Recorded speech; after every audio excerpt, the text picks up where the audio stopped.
Okay, close your eyes. Touch your head. Touch your ears. Touch your eyes.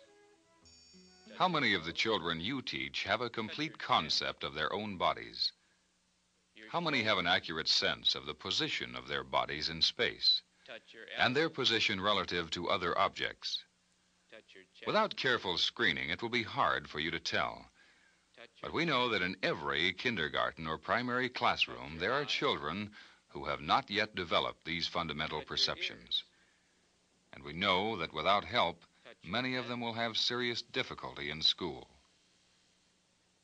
So much of what we teach in the early grades depends on this knowledge. These children urgently need activities which will develop the motor and perceptual skills they lack.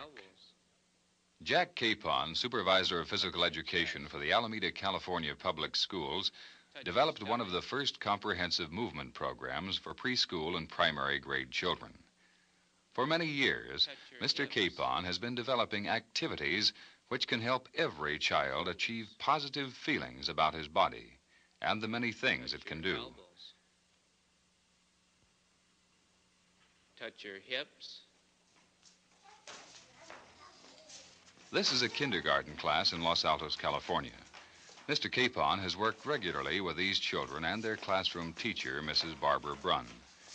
Mrs. Brunn believes the movement activities program has contributed positively to her children's feelings about themselves, and in many cases, she has seen a general improvement in classroom performance. No physical skill is more basic than the ability to maintain balance.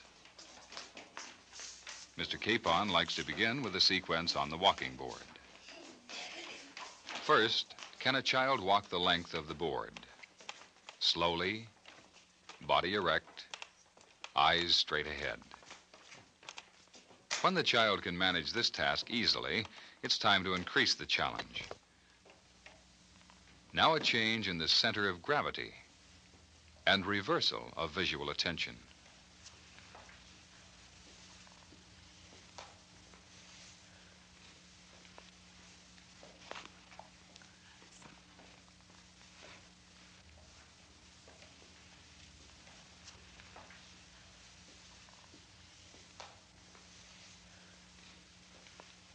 The catwalk requires a change in body position and a lower center of gravity.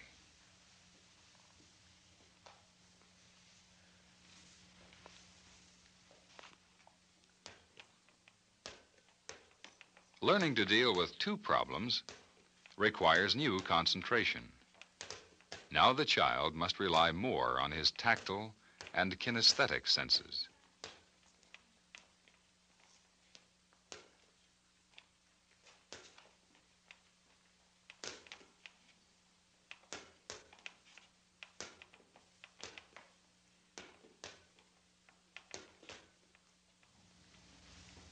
Another dimension to the balance problem.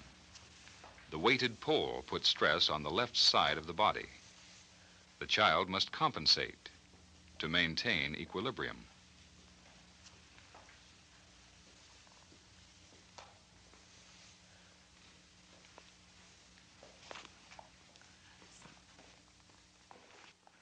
Each variation requires the child to shift his visual attention as well as his center of gravity.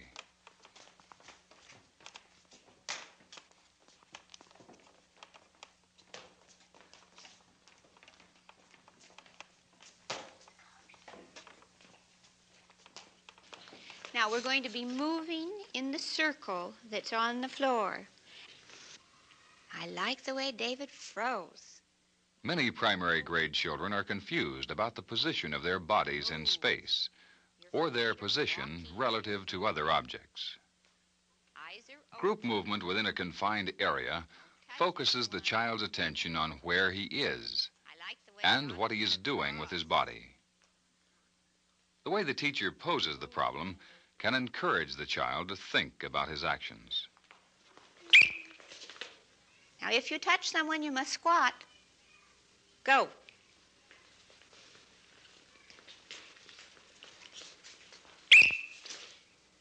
Can you move backwards, walking backwards? Don't touch anyone. Let's move the ball down over our forehead, down over our nose, across our chin, down to the chest, down to the stomach. Mr. Capon uses balls to enhance the child's awareness of the body surfaces, front, side, back, as well as body parts and left-right discriminations. That's right. All the way up your right side of your body, all the way up to your right shoulder. Move it way up to your right shoulder. Now right back up on top of our head. Stop there. Very good. Can you touch your nose with a ball? Who can place the ball on their stomach? Can you touch your knees with the ball? Touch your toes. Place the ball on your right ear, against your right ear. Your right ear. Very good. You people are good on directions. Boys and girls, show me how you would walk around your rope, placing the heel of one foot against the toes of the other. When most children begin school, they can perform the basic locomotor movements, walking, crawling, Who can hopping, walk down jumping. to the end of their rope But to as perform fast as these movements possible within over strict the rope limits without requires moving both around? accuracy and control. A length of rope can form the guidelines for a variety of activities that call for increasing levels of visual motor coordination. As the child can perform one task efficiently, the teacher can increase the challenge by changing position or direction. This activity places an unusual stress on the child's coordination of both sides of her body.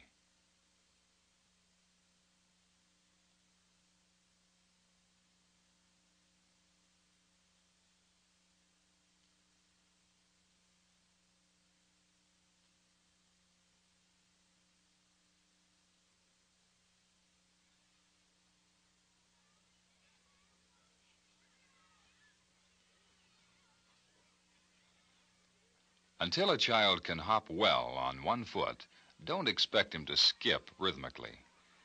The teacher can help children acquire the more complex motor skills by breaking movements down into easy stages.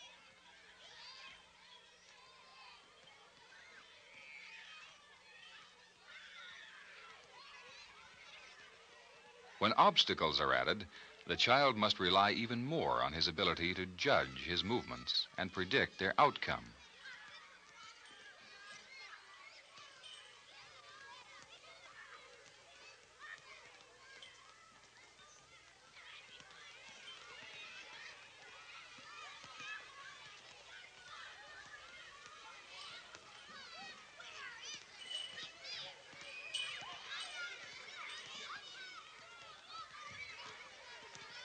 We'll all move in the same direction. When you hear the whistle, you will jump into a form and freeze. Only one person to a form. All right, let's skip. In this activity, practice in running and skipping is paired with more academic skills. When the whistle blows, the child must recognize and recall shape and number. Keep your spacing. Get to a form. Freeze. Eyes on me. All the people in a triangle, raise your hand high.